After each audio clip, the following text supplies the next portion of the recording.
I wouldn't have to worry about nothing. I could just lay up, either be in heaven or hell. When I die, fuck it, I wanna go to hell. Cause I'm a piece of shit, it ain't hard to fucking tell. It don't make sense going to heaven with the goodies dressed in white. I like black Timbs and black hoodies. Y'all'd probably have me on some real strict shit. No sleeping all day, no getting my dick licked. Hanging with the goodies, lounging. Today is he left a party in Los Angeles. Wallace, also known as Biggie Smalls, was shot from a passing vehicle. He had been named for 1995.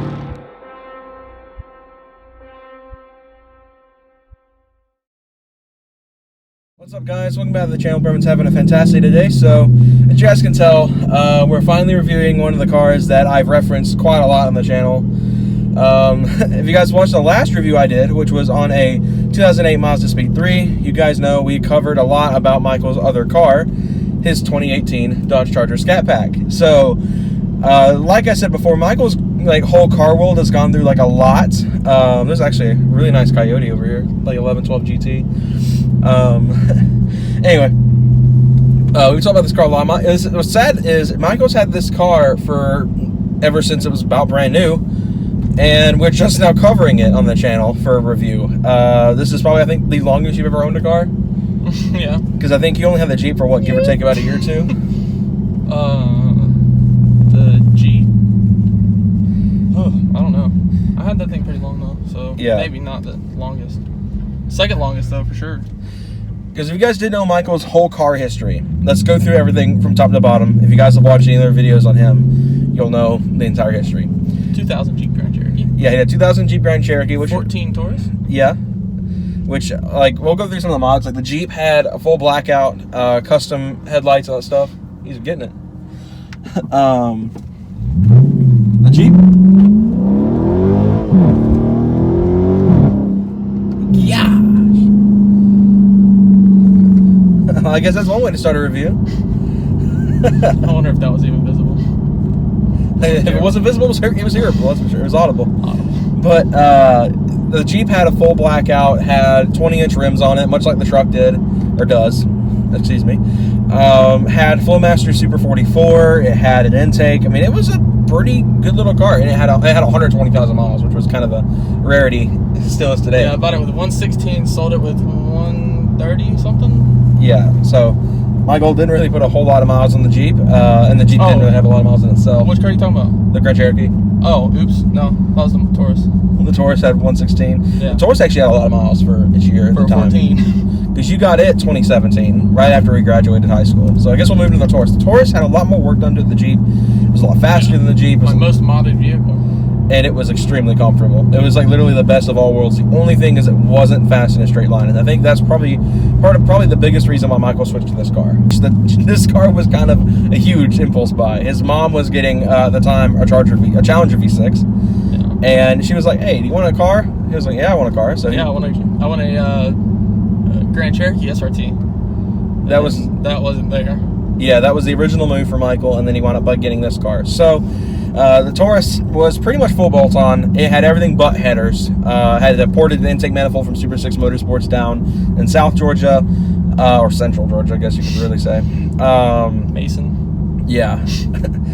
Had a MagnaFlow full catback. It was very, very quiet, but it still sounded pretty good.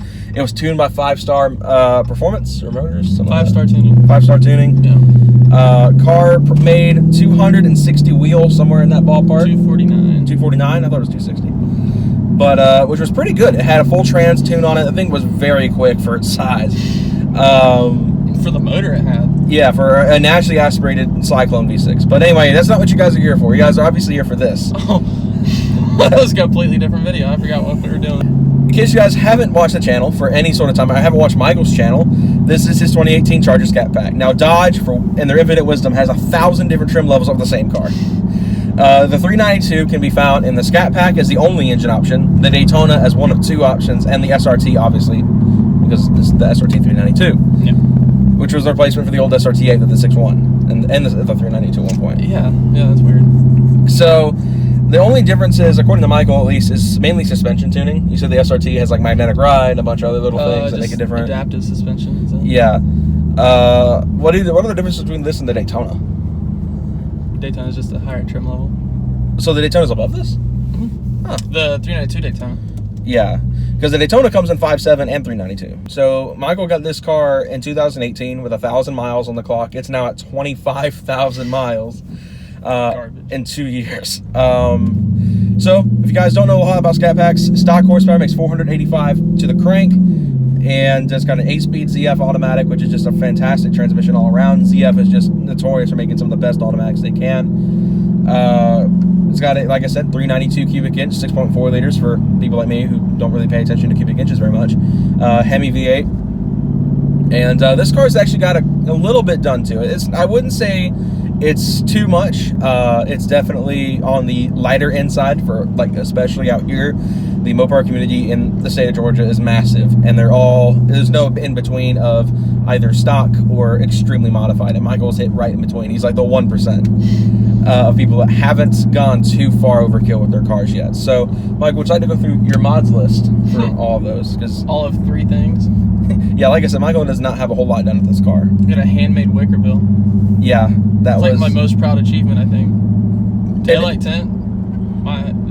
That's kind of like a second business for him. He does sell that kind of stuff on the side for Chargers, Challengers, stuff like that. Homemade taillight tent. Turns out all right sometimes. You got a diffuser.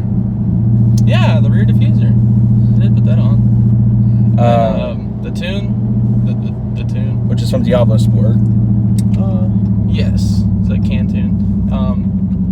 The tuner itself is the Trinity T2 and the PCM and flex fuel. It's also got a mid-muffler delete for exhaust setup, which is a pretty common staple in the Mopar world because it just really, out of all the exhaust setups I've heard on Mopars, they all sound the same.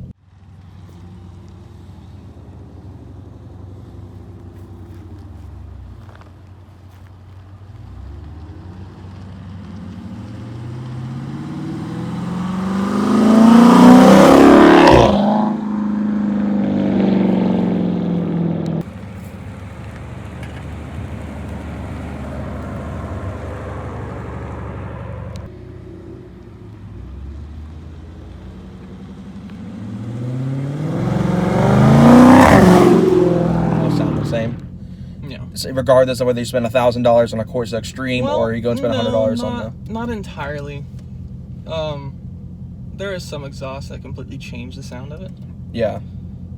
Which I don't know how I feel about it. I like the mid-muffler delete. It's a stock sound but louder. Yeah. I'm a big fan. And it's not a bad sound. It's not decently loud. It's not like a 5.7 with long tubes that sounds like a Ram. This car does actually have a bit of a trans tune on it as well, much like the trans tune, yeah. So when it shifts, it hits like it just punches you in the back. It's a Hemi Fever trans tune. Which you're planning on moving to a full engine tune from them very soon. Yeah, because I bought HP tuners expecting to be able to tune this, but HP tuners and all the tuning software company, whatever, they don't want you to use parts and tuners differently. So I had to buy a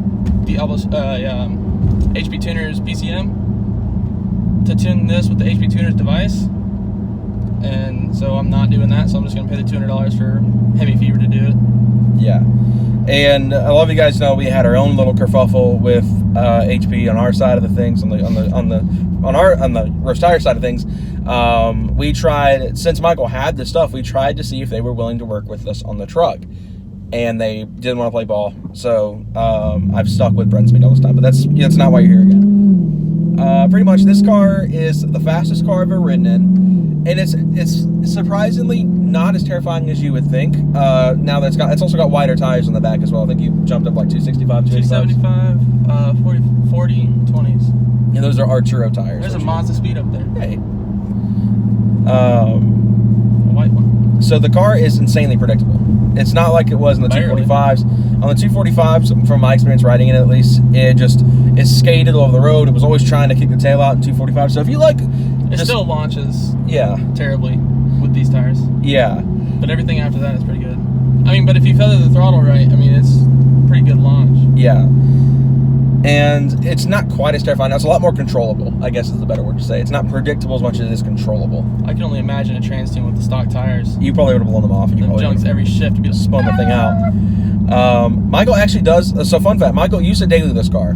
It's no longer his daily driver. It sits a lot now for you know, what, upwards of maybe, it only comes out of the garage once or twice a week. Several weeks at a time. Yeah, so it's not something he drives every day. Burning mad oil. But Michael actually does do a lot with this car. He takes it to the drag strip every once in a while. He's a part of the local Dodge community in our area, 3MC. He's not like officially affiliated with them or anything, but he does hang out with the people in it. Yeah, so he does go to the meets and stuff like that, even though he's not technically a member of it. So like I said, he does track. He does actually take this car to the track. You went and ran at Street to Strip, which is a huge event for all of our Atlanta brethren who have muscle cars and stuff like that. ATL Muscle, that whole community. Michael has run at Street to Strip. He's run at Silver Dollar Raceway, which is in South Georgia. That junk was forever away. Never again. Yeah. Not worth it. Nice track, but not worth it. Not worth the drive. No. You've ran at a couple events with this car. And you've ran 8th mile. Oh my god, look at the shakes. Yeah, this clip is busted. So what were your times? I forget off the top of my head. Your 8th mile. 8th mile was like an 8.6. At like 90 something, right? 85. 85? 86 miles an hour. And that's... I don't remember my quarter mile time, but it was at 110. Yeah. 109. Was it like, we know it wasn't a 10-second car. No. I mean, it was probably like, what, 12, 13s? I'm not sure. I think it was... I have no idea. So I apologize for the glare you guys have right now. It's awful. What? It's sunny. It's 5 o'clock right now, so I mean, the sun's getting ready to go down and all that.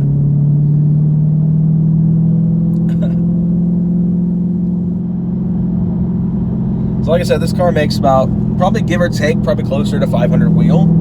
I won't give any sort of specific numbers because we haven't had the car dynoed, so we can't tell you exactly how much power it's making. Oh, you're in trouble now. This car has just got it all. It's fast. It's we haven't even talked about the most dramatic thing this car has, which is Michael's vinyl work.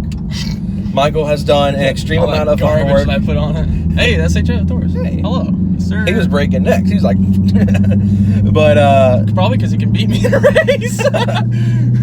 Michael, ever since he's had this car, has been experimenting with vinyl work. He's done a lot of practice. Should have done on the Taurus though. The Taurus, I think the Taurus was better clean. It was just a plain black car. This was a terrible car to practice vinyl work on. Michael's too expensive. Michael's got a really good color scheme going on with the octane red on, which is yellow. Changing actually. You're like, what you guys see in the clip, stripes are gonna be different eventually. Yeah.